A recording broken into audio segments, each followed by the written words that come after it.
Hola, bienvenidos a este nuevo video. Soy Isadora Salas Prianti y en esta ocasión comenzaremos con el tema de la computación numérica. Lo que se verá en este video será el sobreflujo, el subflujo y la derivada. Así que comenzamos. Sobreflujo y subflujo, o overflow and underflow en inglés. La dificultad fundamental de realizar operaciones matemáticas continuas en una computadora digital es que necesitamos representar un número infinito de números reales con un número finito de patrones de bits. Esto significa que para casi todos los números reales incurrimos en algún error de aproximación cuando representamos el número de la computadora. En muchos casos, esto es solo un error de redondeo. El error de redondeo es problemático, especialmente cuando se multiplica en muchas operaciones y puede hacer que los algoritmos que funcionan en teoría fallen en la práctica, si no están diseñados para minimizar la acumulación de errores de redondeo. Ahora, ¿qué es el subflujo o underflow en inglés? Una forma de error de redondeo que es particularmente devastadora es el subflujo. El subflujo ocurre cuando los números cercanos a cero se redondean a cero. Muchas funciones se comportan cualitativamente de manera diferente cuando su argumento es cero en lugar de un pequeño número positivo.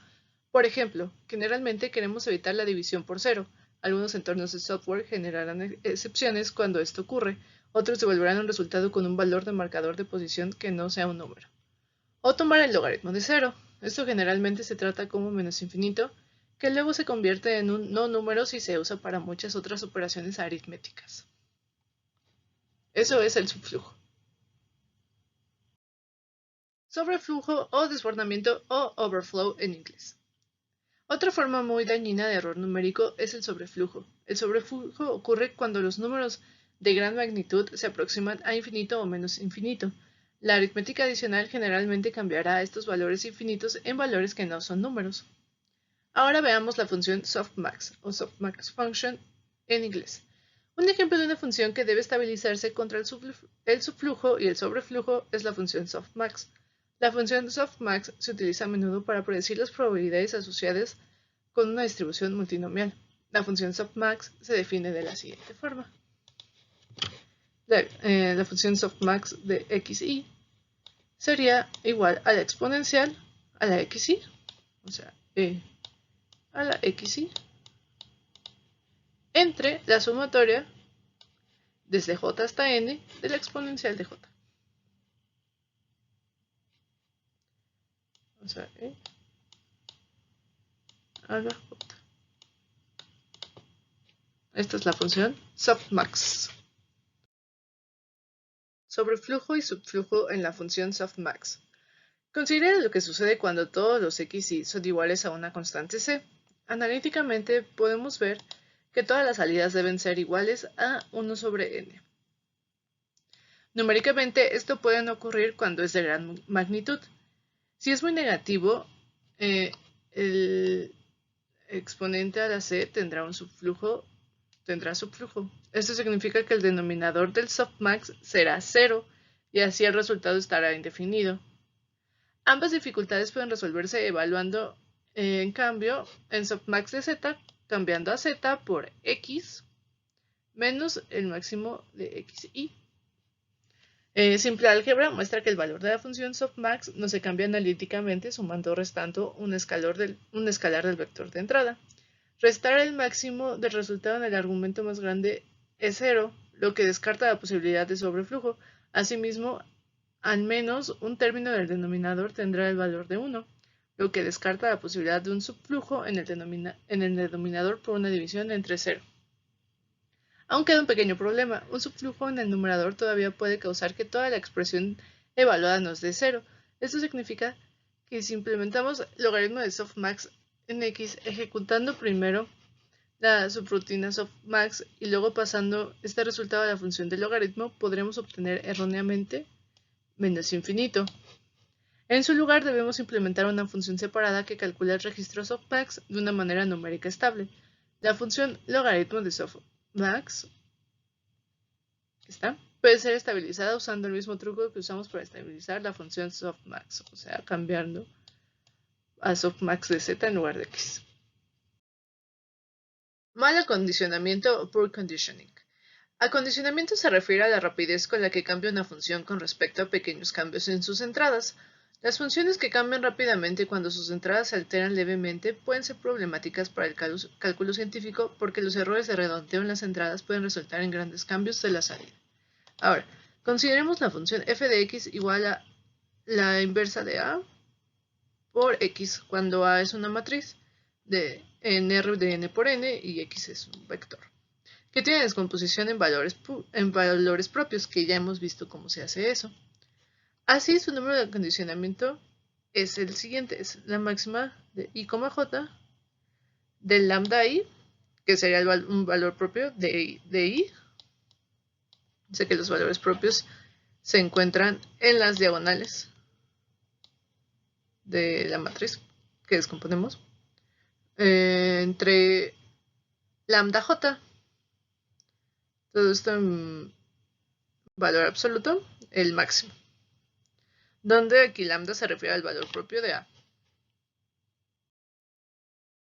Esta es la magnitud de la razón del mayor y menor valor propio. Cuando el número es grande, la inversión de la matriz es particularmente sensible a un error en la entrada. Esta sensibilidad es una propiedad intrínseca de la matriz, no del resultado del redondeo del error durante la inversión de la matriz. Las matrices mal acondicionadas amplifican los errores preexistentes cuando multiplicamos por la verdadera inversa de la matriz. En la práctica, el error se agravará aún más por errores numéricos en el proceso de inversión en sí. Optimización basada en gradientes o Gradient-Based Optimization en inglés. La mayoría de los algoritmos de aprendizaje profundo involucran optimización de algún tipo. La optimización se refiere a la tarea de minimizar o maximizar alguna función f de x alterando x. Por lo general, expresamos la mayoría de los problemas de optimización en términos de minimizar f de x. La maximización se puede lograr mediante el algoritmo de minimización, minimizando menos f de x. La función que queremos minimizar o maximizar se llama función objetivo o criterio. Cuando la estemos minimizando, también podemos llamarla función costo, función de pérdida o función de error. A menudo denotamos el valor minimizado o maximizado una función con un superíndice que es el asterisco. Por ejemplo, podríamos decir x asterisco es igual al argumento mínimo de f de x. O sea, el mínimo de f de x. La derivada o the derivative. Asumimos que el alumno ya está familiarizado con cálculo, pero aquí haremos un pequeño resumen de conceptos relacionados a optimización. Supongamos que tenemos la función y igual a f de x. La derivada de una función está denotada como f, aquí como una comillita, así, de x o como derivada de y con respecto a x. La derivada nos da la pendiente de f de x en el punto x. En otras palabras, nos especifica cómo escalar un pequeño cambio en la entrada para obtener su cambio correspondiente a en la salida. Aquí sería como f de x más epsilon es casi igual a f de x más epsilon por la derivada de x. Es como si tuviéramos la siguiente gráfica. Tenemos esto, un poquito chueco, nada más un poquito. Tenemos esto. Y pues digamos que este es el punto x, ¿no? Este de aquí es nuestro punto x. Punto x. Entonces lo que la derivada nos da es la pendiente en este punto de la tangente. O sea, escogí el amarillo, debí haber escogido otro colorcito morado para que se viera mejor. La tangente, o sea, la pendiente de esta recta que solamente toca en este punto en la función ax. La derivada también es útil para minimizar una función porque te dice cómo cambia x para así poder hacer un pequeño incremento en y. Por ejemplo, sabemos que f de x menos epsilon, de aquí no le hagan caso, por la derivada de x es menos que f de x para un pequeño valor epsilon.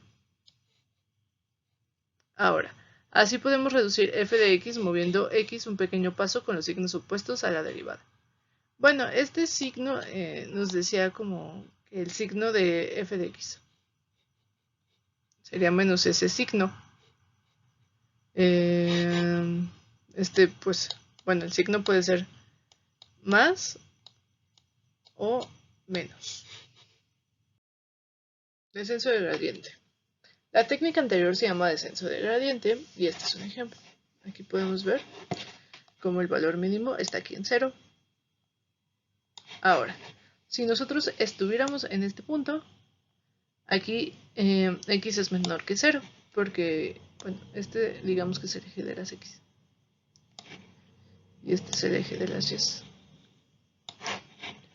Entonces, este es menor que 0. Y aquí tenemos nuestra derivada menor que 0. Así que podemos decrecer nuestra f, nuestra función f, no la derivada, f de x, moviéndonos hacia la derecha. ¿Están de acuerdo? Pero, ahora si estuviéramos aquí, que es x mayor que 0, con la derivada mayor que 0, porque de este lado va incrementando.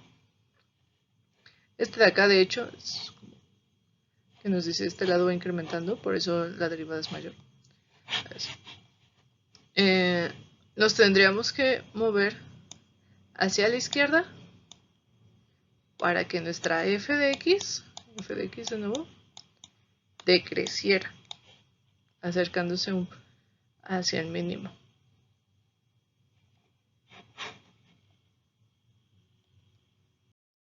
Máximo, mínimo y punto silla. Cuando la derivada de f de x es igual a 0, la derivada n nos da información sobre cuál dirección movernos. Los puntos en donde f de x, bueno, la derivada de f de x es igual a 0, son conocidos como puntos críticos o puntos estacionarios. Un mínimo local es aquel donde f de x es más pequeño que todos los puntos cercanos. Así no puede descender más haciendo infinitésimos pasitos, pues. Un máximo local es un punto donde f de x es alto, es más alto que todos los puntos cercanos, y así este no puede crecer más haciendo infinitésimos pasos. Algunos puntos críticos no son ni mínimos ni máximos, estos son conocidos como puntos silla. Aquí tenemos gráficamente ejemplos, aquí ya podemos bajar más. Recuerden, no estamos diciendo mínimos totales, sino nada más locales. Podemos ver aquí. En lo que se ve, pues sí, en los puntos más cercanos sí es el más grande. Aquí no es ni máximo ni un mínimo, este es un punto silla, pero pues también hay la derivada, ahí la derivada nos da igual a 0. Pues ahora sí, vamos a los mínimos y máximos globales. El punto que tiene el valor más bajo en f de x es el mínimo global. Puede haber solo un mínimo global o varios. Es posible que pueda haber un mínimo local que no sea globalmente óptimo. En el contexto de aprendizaje profundo, optimizamos funciones que tal vez tengan muchos mínimos globales, que son los óptimos, y muchos puntos sillas rodeados de áreas planas. Todo esto hace que la optimización sea difícil, especialmente cuando la entrada de las funciones es multidimensional. Por eso usualmente nos conformamos con buscar un valor de f de x que es muy bajo, pero no necesariamente el mínimo de ninguna forma. Por ejemplo, aquí tenemos un mínimo, pero vemos que como que la pendiente de no está tan pronunciada. Aquí la pendiente no está pronunciada, no tan pronunciada, pero este también es como el punto más chiquito en f de x. Pero estos son muy difíciles de encontrar. Aquí tenemos otro donde aquí la pendiente sí es muy pronunciada. Podría estar cercano al mínimo global. Este es un punto aceptable. Y aquí pues no está muy bien, o sea, ni siquiera está tan bajo. Las pendientes no es tan buena. De un lado, tal vez del otro un poquito mejor, pero pues normalmente evitamos estos. Funciones multidimensionales. Frecuentemente minimizamos funciones que tienen múltiples entradas f de Rn a R. Para que el concepto de minimización tenga sentido, solo debemos tener una salida, o sea, un escalar. Para funciones con varias entradas debemos usar el concepto de derivadas parciales. La derivada parcial es la derivada parcial respecto al xy que estamos viendo. Mide cómo f cambia cuando solo cambia la variable xy en el punto x. El gradiente generaliza la noción de derivada en el caso de donde se derivan con respecto a un vector. El gradiente de f es el vector que contiene todas las derivadas parciales y se denota de esta forma. Aquí como con habla. Es un triangulito invertido. El elemento y del gradiente es la derivada parcial de f con respecto a xy en múltiples dimensiones. Los puntos críticos son los puntos donde cada elemento del gradiente es igual a 0. Derivada direccional o directional derivative en inglés. La derivada direccional en la dirección u, siendo aquí u un vector unitario, es la pendiente de la función f en la dirección u. En otras palabras, la derivada direccional es la derivada de la función f de x más alfa por u, con respecto a alfa evaluada en alfa igual a 0. Usando la regla de la cadena podemos ver que la derivada con respecto a alfa de f de x más alfa por u evalúa a u de t, u transpuesta por el gradiente de x por f de x cuando alfa es igual a 0. Para minimizar f quisiéramos encontrar la dirección en la que f decrece más rápido. Podemos usar la derivada direccional, que sería el argumento mínimo de u de t por u igual a 1. Ut es el vector unitario transpuesto por la derivada direccional de x por f de x, que es igual a este mínimo por la norma 2 del vector unitario por la norma del gradiente de x por f de x igual a la norma 2 por el coseno del ángulo, donde el ángulo es el ángulo entre u y el gradiente, sustituyendo en la norma 2 del vector unitario igual a 1 e ignorando factores que no dependen de u, se simplifica a el mínimo de u por coseno del ángulo. Esto es porque es un vector unitario. Este se minimiza cuando los puntos u apuntan en la dirección opuesta al gradiente. En otras palabras, los puntos del gradiente apuntan directamente hacia arriba y el gradiente de negativo apunta directamente hacia abajo.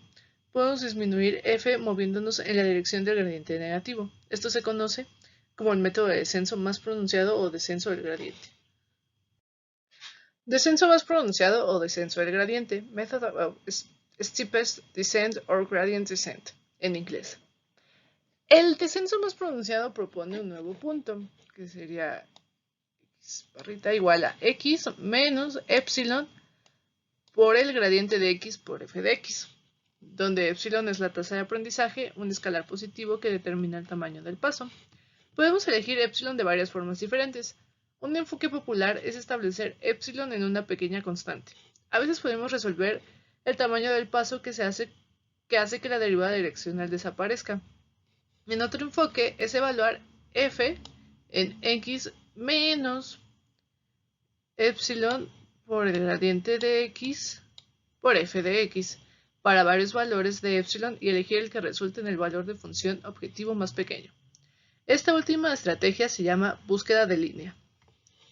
El descenso más pronunciado converge cuando cada elemento del gradiente es 0 o en la práctica muy cercana al 0. En algunos casos podemos evitar ejecutar este algoritmo iterativo y simplemente saltar directamente al punto crítico resolviendo la ecuación que nos da el gradiente de x por f de x igual a 0 para el vector x. Aunque el descenso más pronunciado se limita a la optimización en espacios continuos, el concepto general de realizar repetidamente un pequeño movimiento, que es aproximadamente el mejor movimiento pequeño, hacia mejores configuraciones se puede generalizar a espacios discretos. Ascender una función objetivo de parámetros discretos se llama escalada en lugar de descenso. Bueno, hasta aquí el video de hoy. Muchas gracias por su atención. Recuerden que este curso está siguiendo el libro que se encuentra en la página www.deeplearningbook.org.